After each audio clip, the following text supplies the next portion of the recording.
বের হয়েছিলাম পকেটে ভর্তি করে টাকা নিয়ে, আর এসেছি পকেট একদম খালি করে। আর এমন জানলে তো আমি বাইরেই যেতাম না। আসসালামু আলাইকুম, সবাই কেমন আছেন? আসেন ছোট্ট একটা ব্লগ আপনাদের সাথে শেয়ার করি। গত সপ্তাহে আমার পুটকু বুড়িটাকে নিয়ে চলে গিয়েছিলাম একটা ভ্যাকসিন দিতে। আর এই ভ্যাকসিন দিতে গিয়ে যে আমার এমন নাজেহাল অবস্থা হয়েছে, আমার মেয়ের পুরা লিটারালি আধা ঘন্টা কান্না করেছে। এরপর মোটামুটি আমরা যেখানে ভ্যাকসিন দিব খুলশিতে চলে যাচ্ছিলাম, আর আমরা পায়ে হেঁটেই যাচ্ছিলাম। আমার বাসা থেকে মাত্র 5 মিনিটের সময় লাগে যেতে। মূলত এটা ছিল বাবুর টাইফয়েডের ভ্যাকসিন, আর এটা দিতে গিয়ে যে আমার এমন নাজেহাল অবস্থা হয়েছে, লিটারালি আমার মেয়ে কান্না করতে করতে খুব খারাপ অবস্থা হয়ে গেছিল। আর আমার সাথে আমার ছোট বোনও ছিল, তাই চিন্তা করলাম যে যেহেতু সাথে আছে তাহলে বাবুকে নিয়ে একটু খুশি টাউন সেন্টার থেকে ঘুরে আসি। আর যেহেতু শীত পড়তে শুরু করেছে, তাই চিন্তা করলাম বাবুর জন্য কিছু শীতের জামা কাপড় কিনবো। আর খুলশি টাউন সেন্টার থেকে আমি প্রায় কিনে থাকি, গিয়েছিলাম শীতের জামা কাপড় কিনতে, কিনে নিয়ে এসেছি অনেক কিছু। আর আমার মেয়ে তো মনে করেছে সে ঈদে শপিং করতে চলে গিয়েছে, এত এত শপিং করেছি। আর ওর এই ড্রেসটা এত বেশি পছন্দ হয়েছিল, কিন্তু ড্রেসটা ওর সাইজে ছিল না, যার জন্য নিতে পারিনি। মানে অরেঞ্জ কালার ড্রেসটা অনেক বেশি ভালো লেগেছিল আমার কাছে, এটাও কিন্তু ওর সাইজে ছিল না, তারপর আমি নিয়ে নিয়েছি। যাই হোক, পরে হয়তো পরাতে পারবো। আমার আর আমার মেয়ের ম্যাক্সিমাম ড্রেসই হচ্ছে আমি ওয়াসিস থেকে নিয়ে থাকি, আর এই ব্র্যান্ডটা আমার অনেক বেশি পছন্দ। কিনতে গিয়েছিলাম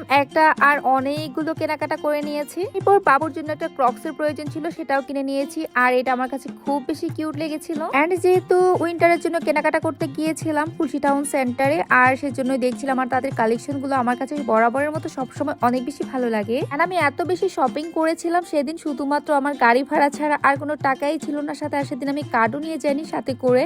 আর শপিং করতে পেরে আমার মেয়ে তো মহা খুশি।